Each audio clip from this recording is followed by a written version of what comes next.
ঝিনাইদহে আবারও সড়ক দুর্ঘটনায় জীবন চলে গেল এক যুবকের। সকালে হাসি মুখে ঘর থেকে বেরিয়েছিল, কিন্তু আর ফেরা হলো না।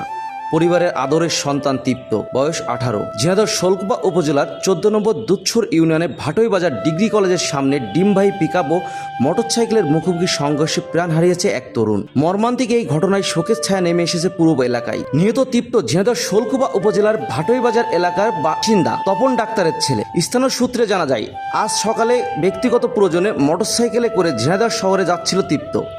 প্রতিমধ্যে ভাটই বাজার ডিগ্রি কলেজের সামনে পৌঁছালে বিপরীত দিক থেকে আসা একটি ডিমবাহী পিকআপ তার সাথে মোটরসাইকেলের মুখোমুখি সংঘর্ষ হয়।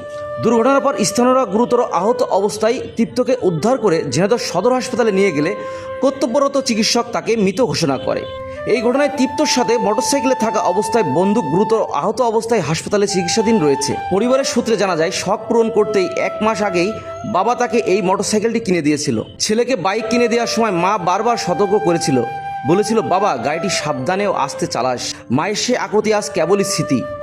সন্তানের অকাল মৃত্যুতে পাগল প্রায় বাবা মা শোকে পাথর হয়ে গেছে। রাস্তার মোড়ে ঘাতক পিকআপ কেড়ে নিল একটি সম্ভাব্যময় প্রাণ।